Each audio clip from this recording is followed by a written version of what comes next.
Bloomberg Audio Studios. Podcasts, radio, news. The Stock Movers Report, your roundup of companies making moves in the stock market, harnessing the power of Bloomberg data.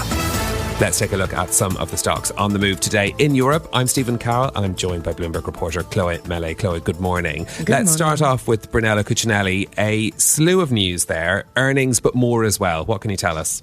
Yeah, so Brunello Cucinelli reported a jump in sales this morning, and it also reaffirmed its targets for the year of 10% revenue growth. But perhaps more importantly, the juicier part of the news today is that it did push back against claims from a short seller. So short seller Morpheus Research alleged a few days ago that Cucinelli continues to operate stores in Russia, despite sanctions, of course, imposed on the country. And even though the company said that it had closed them, and that led to this massive dip in the shares, that's now recovered a little bit.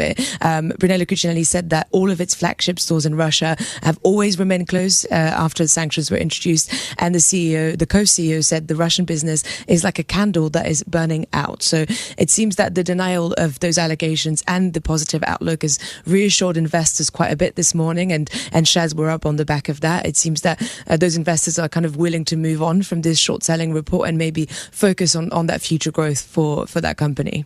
Yeah, very interesting one to watch there as well. Let's turn to Siemens next. It seems said to be weighing an exit in options in Siemens Healthineers. Yeah, so it's exploring a spin-off of the majority stake, the 71% stake it has got in Siemens Healthineers, which is this medical equipment company. So Bloomberg Intelligence said that a spin-off would sharpen strategic clarity for Siemens, essentially turning it into more of an industrial tech company rather than the very diversified conglomerate that it is currently. They also said that would simplify the group structure, potentially also boost valuation. The interesting thing here is that this is a spin-off like that of a listed subsidiary is quite an untested structure, especially in Germany. A direct spin-off, it would be quite a rare move for a German company, and it could potentially lead to a big tax hit for investors. So Siemens will need to figure out maybe a way to lessen that impact. Another option would be to retain the minority stake, and then that it could sell later on to fund other deals. So there's a lot of different options, and it's kind of unclear yet what options it will choose. In any case, none of this would happen until next year at the earliest. So definitely something to keep an eye on. But in the meantime, the shares in both of these companies were up slightly this morning on the back of that. Okay, so let's turn to Novo Nordisk next. We did have some headlines at the open of trading in Europe today. Shares rising by as much as 4.8%. Paired some of those gains since. What's behind the move?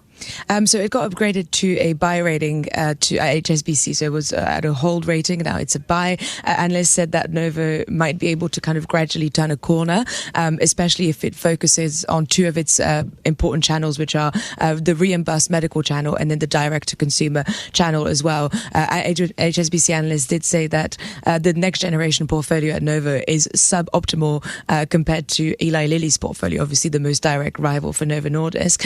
Though it did note that some trials, including the Evoke trial for Alzheimer's, could be a potential catalyst. So overall, it seems that things are moving in the right direction for Novo Nordisk. Just yesterday, it was also up on the back of Pfizer striking this deal with the Trump administration to lower drug prices in exchange for a tariff reprieve. So, analysts said that could open the door to other pharma companies striking similar deals. And so it was also up on the back of that. So it seems that things are pointing in the right direction, that Novo is turning a corner after quite a lot of weakness throughout the year. The Stock Movers Report from Bloomberg Radio. Check back with us throughout the day for the latest roundup of companies making news on Wall Street. And for the latest market-moving headlines, listen to Bloomberg Radio live. Catch us on YouTube, Bloomberg.com, and on Apple CarPlay and Android Auto with the Bloomberg Business app.